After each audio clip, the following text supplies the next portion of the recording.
Now, the developmental stride in Ebonyi State in the last 6 years has been a subject of discussion across the country, and Governor David Umahi has been commended for his life-touching infrastructure and human capital development in the state.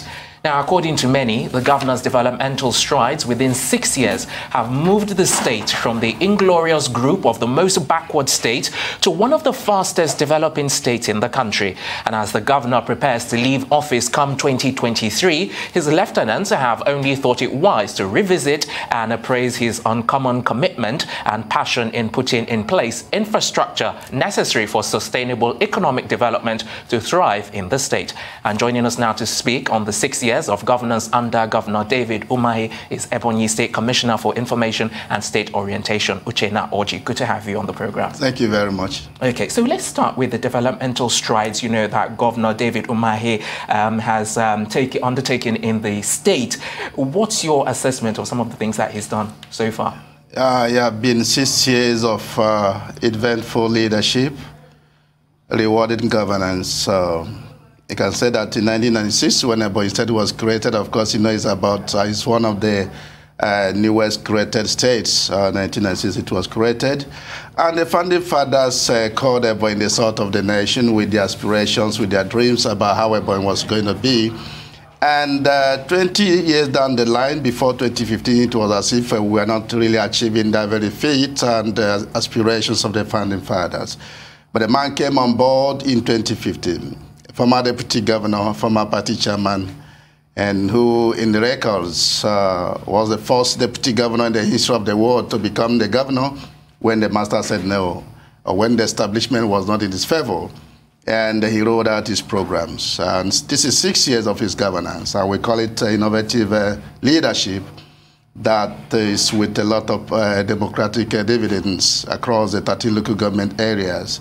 Well, let me start by saying that the Ebonyi State that used to have a deficit in infrastructure and human capital development is emerging, like you did say. It's the fastest developing state, of course, in the southeast, with a lot of economic facilities that are on ground. The governor had to, first of all, develop the environment, create the infrastructure.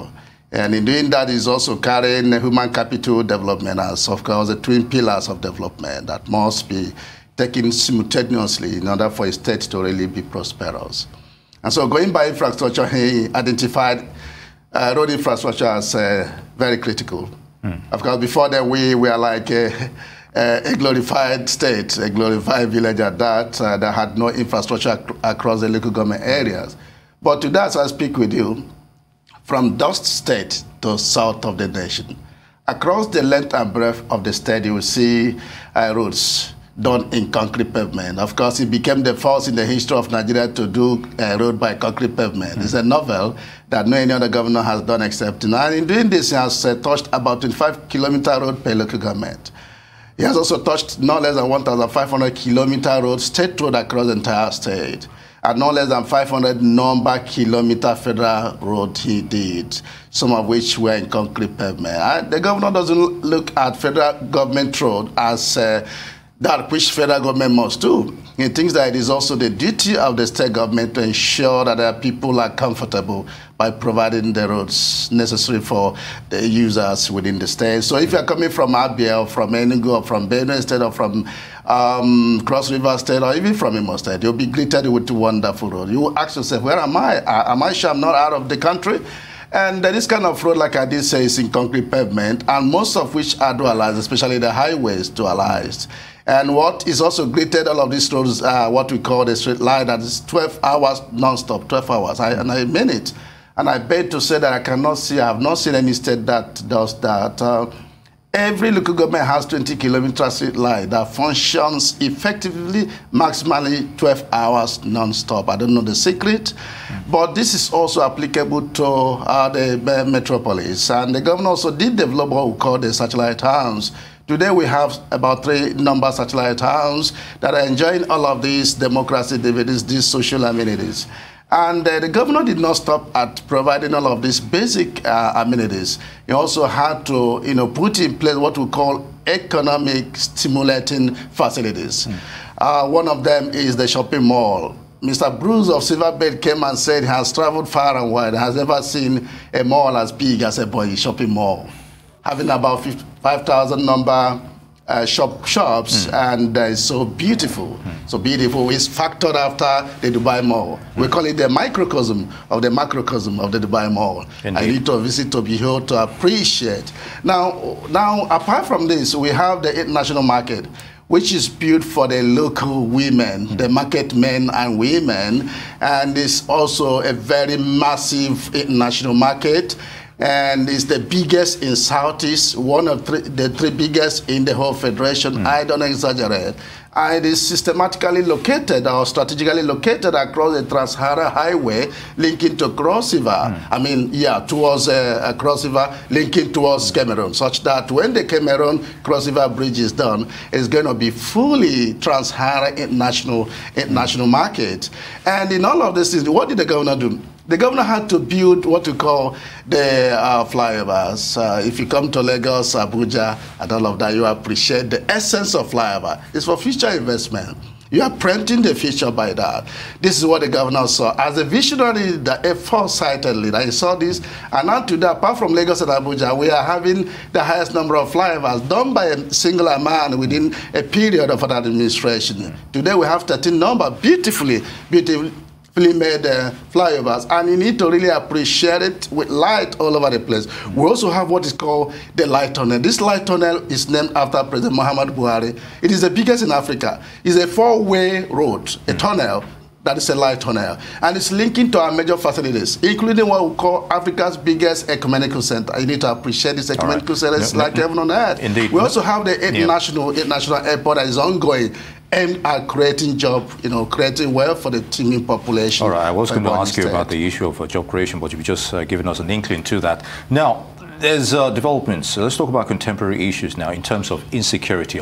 Unfortunately, it's rearing its ugly head in Nigeria, and the Southeast, of course, is not excluded from this. So how is Governor Umahi confronting this issue? Is he also working in concert with his colleagues in the Southeast? We've seen attacks of police formations in Imo State and the reverberating effect that has had in the region. So what do you make of that scenario? The governor of Ebonyi State, who incidentally is the chairman of the Southeast Governors Forum, and one-time co-chairman of Southern Governors Forum, and he, of course, is one of the prominent governors working within the Southern region. I can say that he has done quite a lot to really ensure security in Ebonyi State and even Southeast region. And that is by the way and manner he does interface with his brother governors across the zone and, of course, the southern part of Nigeria, to ensure that necessary policies made, creations are made, including setting up security outfit or intelligential that we have to really roll out the best way to go about security in Southeast and parts of Nigeria. And I want to say that in Ebonyi State, particularly speaking, the governor has taken the bull by the horn. The issue of Ebubag in the south is he made sure that in Ebonyi State it was inaugurated, and all the necessary gadgets given to them, fortification of both the conventional security outfit and the civilian security outfit, he did fantastically well. And I can say that we are beginning to get results today. Ebonyi is calm. I speak with you authoritatively. A lot of recoveries have been made. In fact, not more than 90% of the stolen arms, including guns, have been recovered by the police. They have been motivated. They have been fortified to work in consonance with the Ebubago. And in all of this, the stakeholders are carried along, the traditional rulers, the town union leaders, the local government chairmen, of course, stakeholders across board have been consulted, interface. Now, one of the things that the governor does differently is that he believes that militarization is not all there is. So what does he do? He did extend olive branch to the bandits because some of them have been brainwashed.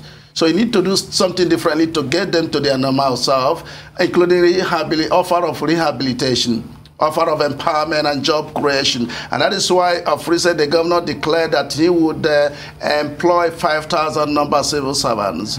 And he's looking at 2,000 number from the local government system and 3,000 number from the state civil service. And again, he also offered to empower using women, particularly the NSAS victims and also these bandits. They're also NSAS victims, to empower them with 3 billion naira. That money is available in the basket. The process of getting people to access the money is ongoing. So these are the things the governor is doing. Today we have what we call security server room, where you stay and watch all that is happening across the entire metropolis and satellite towns. The governor is expanding this server room to ensure that it does catch the rural communities. And the security agencies are being deployed to ensure that they use this opportunity to police the various communities. All right. Right. Yeah, you paint a very good picture of what the governor is definitely doing, and it's quite impressive. But on a very sad note, let's talk about the demise of one of the commissioners in the state. Indeed, it's actually very shocking. If I may add to that, Commissioner, I would like you to either give us a clearer picture, because we're hearing all the stories that, oh, he's not dead and he's late. So what can you tell us about that? Yeah, the issue of the death of our colleague is actually very shocking. It rendered the entire state into a very moody situation because of the kind of person he was, his sense of commitment to his duties, the excellence he really showed in the performance of his duties as former Commissioner for Works, now Commissioner for Concession. You cannot talk about infrastructure really without talking about him. Apart from the governor, who is the head, who is leading and providing all the ingenuity, he's there as an engine room, as a real engine room in ensuring that all of these things are done. So it's a moment, a sober moment, and we would want everybody to appreciate that in times like this, we don't need to talk much. Social media has been a menace. This is not the first time social media has turned things upside down, or twisted facts, or distorted facts. I don't want to comment on that, and to say that we are wishing him well. That is a time in life, time to walk, time to come to life, time to also bow out. For us, he has bowed out gloriously. All we are praying is that God will receive him in his bosom. All right. On that sad note, Uchenna Orji, a barrister, and of course, Commissioner for Information, Ebonyi State, would like to thank you for joining us on Newsdays. Good to have you. Thank you very much.